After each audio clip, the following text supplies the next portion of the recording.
What I'm going to show you is what we have to do to get our spaghetti squash to actually germinate and grow. We start in baggies with paper towels. You can use coffee filters. Some people say they work better because the roots don't go through the filters like they do with paper towels. We've actually got, I believe, 8 seeds started.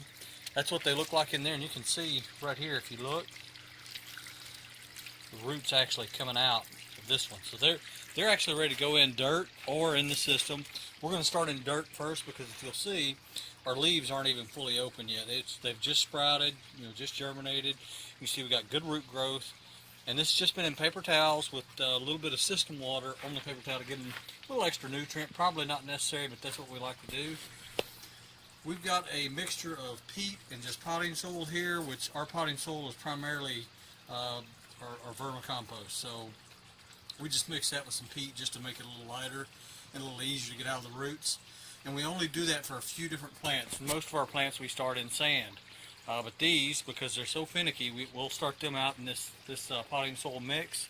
And then once they get good 4, 5, 6 leaves on them, we'll go ahead and transplant them into the beds, but removing all this soil first before we do that. So I'm going to go ahead and do that, and I'll show you what it looks like when we're done. Alright, this is the last of the spaghetti squash. I'd already shoved it in the hole so the roots are dirty, but basically we got our pot, we've got a hole, shove it in there. And remember, these are very tender. They've never even had sunlight on them before. They've been in the bedroom, or actually in the office.